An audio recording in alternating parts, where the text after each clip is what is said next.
So, you've heard of Bicolline, the largest LARP in North America. And maybe you're a nerd like me, and you've thought to yourself, wow, that looks like a lot of fun. I want to go do that, but it must be super expensive, right? Maybe you've looked into travel companies and confirmed your suspicions about the price tag. And honestly, when it comes down to it, yeah, between travel, getting to the site, getting all your camping gear, LARP gear, all those fancy clothing and costumes that you need to live your best fantasy dreams, it adds up. But does it have to be this way? Do I, a poor, resourceless college student, need to wait until I'm able to not drop a quarter of my yearly salary into this magical, majestical, week-long fantasy experience? I'm here to tell you, no. You can go to Bicolline.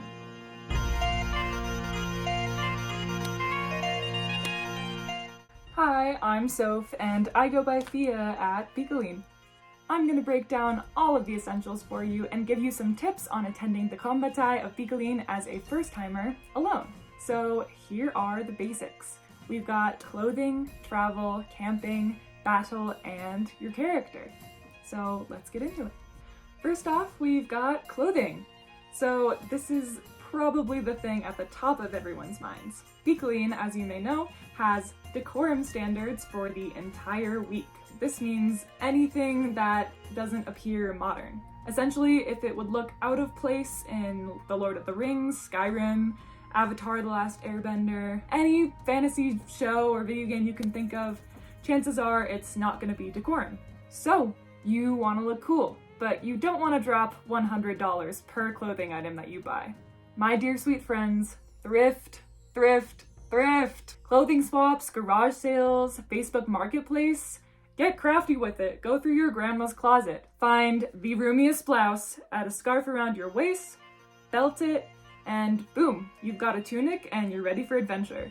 You're gonna want to be prepared for the hottest, muggiest 80-degree days and cold, wet 50-degree nights. I recommend looking out for natural materials like linen or cotton to keep you cool on those hot sunny days. You're also going to want a hat. If you're going to drop money on anything, make it a wool cloak, something waterproof to keep you warm and dry on those inevitably rainy spells in Bico's microclimate. As far as footwear, the decorum standards are a little bit looser on this one, just as long as you have neutral colored shoes or boots.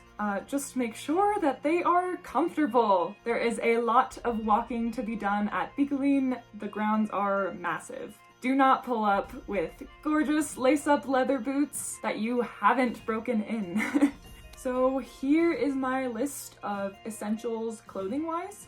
My last bit of advice: accessories and layers go a long way. You can pull up with maybe, 3 or 4 tunics, but if you have scarves, belts, vests, bags, arm wraps, jewelry, they actually do a lot to elevate your kit if you're layering things and interchanging things. You don't need to bring a ton of actual clothing, just making sure that you have options with your accessories. I've got so many more tips to share on this topic, so if you guys are interested in a more in-depth video from me on clothing or any of these topics, just let me know in the comments. And I'm actually going to link a really awesome video that my friend Kiki made on something similar, putting together a really cool fantasy kit. So next up is travel. You've generally got 2 options here.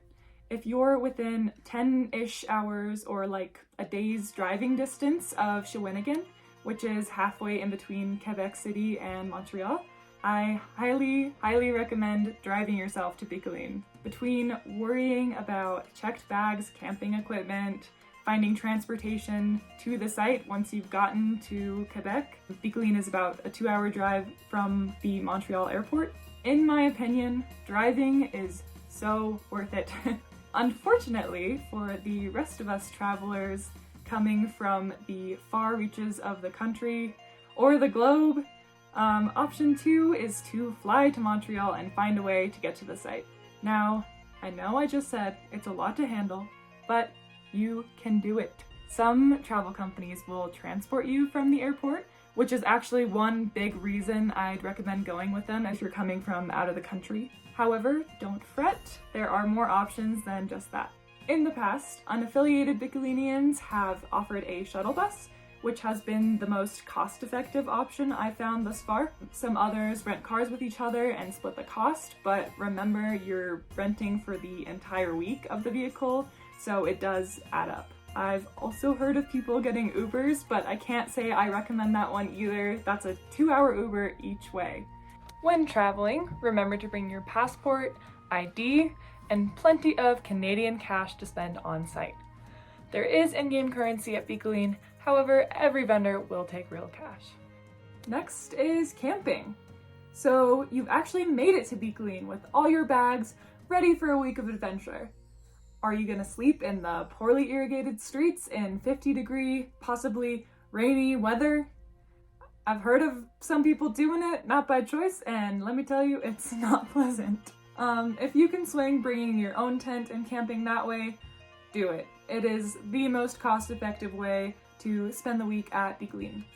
If you have a tent that looks like it would fit in a medieval town, email urban planning and they'll find a spot for you. But do it well in freaking advance though. It is really hard to find a spot sometimes, they fill up fast.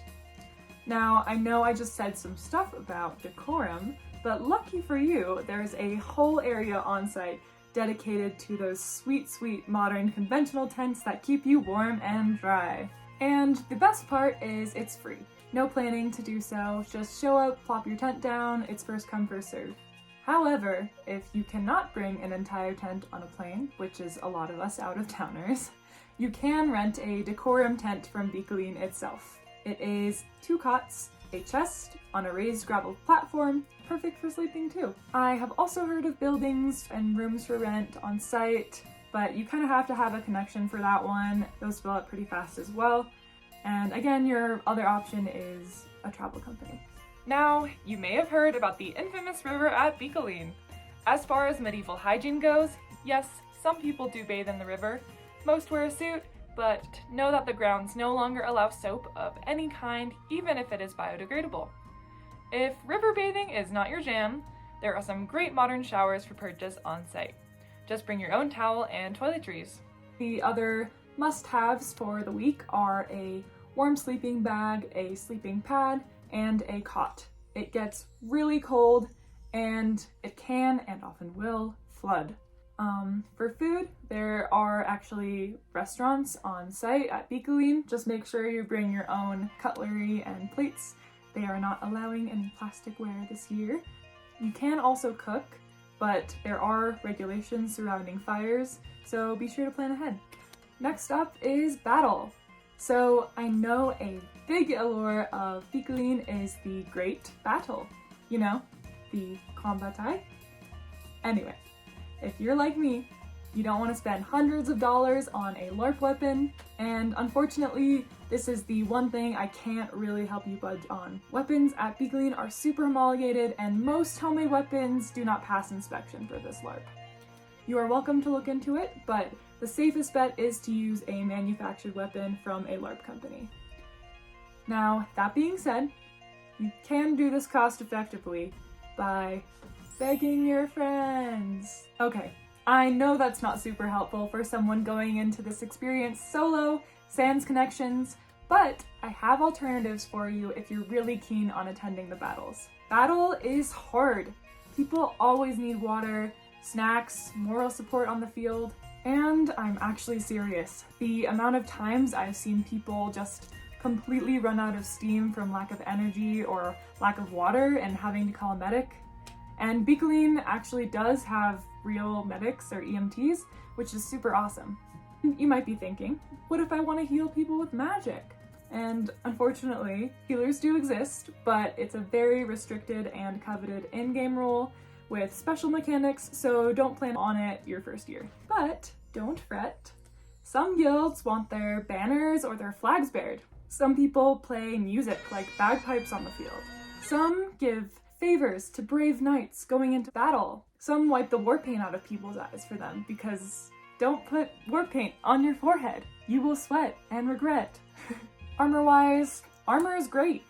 You don't need it to fight, it's not required, but it does give you extra hit points. If you do buy any piece of armor, please let it be a helmet. It is the most actually practical protection for combat.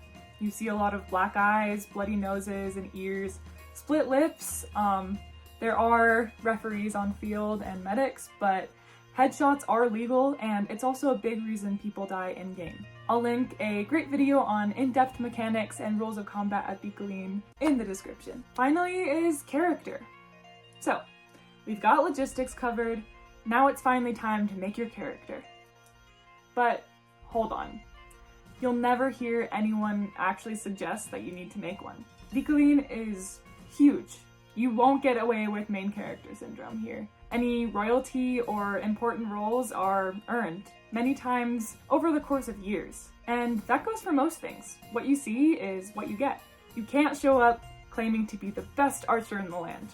There's an actual competition for that. You also can't show up as a powerful sorcerer. There's a complicated in-game magic system that you have to work for. Here's what you can come with. Your character name and your character aesthetic, based on the wardrobe that you've managed to get together for the week. Unfortunately, I can't really recommend coming in with a full backstory right away. Based on how the week goes of your first Grande Bataille, the people you meet, the quests you complete, who you end up fighting for on the battlefield, your ambitions could totally change from how you came when you arrived. You'll also find that Bicolline isn't really like any other LARP. There's not a lot of planned roleplay. You could walk up to one person and they'll introduce themselves as the Raccoon King of the Deep Forest and speak to you only in riddles. And you could walk up to another person who will say, "Hey, I'm Courtney. I work in finance. You want to try this mead?" And honestly, that's one of my favorite parts about Bicolline. You meet so many different people and you never know what you're gonna get. There are a ton of guilds at Bicolline, as I'm sure you've heard, but generally most won't let you in until you've proven yourself and ascertained that the vibes are there, both ways. Be wary of people asking you to buy in and give them all your in-game currency and your resource cards, which are also known as pop cards. Ask around and find out a guild's reputation before joining them. There are also loads of religions. However, most are in French, so make sure you know some people or enjoy attending the ceremonies before you check that off for your belief. Speaking of, the vast majority of this game is in French. Bicolline is located in Quebec, Canada. A lot of Quebecois are bilingual, however, I would highly recommend learning at least a little bit of French to get around and be polite. Don't be a stupid American demanding that people speak English. It will not get you very far. Learning how to read French is super helpful because most of the signage, especially like quest boards, are in French. I can also make a video on some French stuff if you guys are interested. Just let me know in the comments. So, to wrap up, a lot of information about Bicolline online is less accessible to us Anglophones, which is why American or English-speaking Bicolinians tend to rely on travel companies to handle logistics for them. But we've come a long way with Facebook communities, Reddit, and Discord. There are now so many resources for you to go to Bicolline on a budget, and we want to help you. If you have any questions, drop them in the comments, and I'll also link the Discord if you'd like to be involved in an unaffiliated community-run server, as well as the Facebook and the Reddit. Thank you so much for watching, y'all. Please consider clicking that like button if you want to see more videos from me. If you, like I said, have any more questions, please drop them in the comments. I'd love to chat. And most importantly, happy adventuring.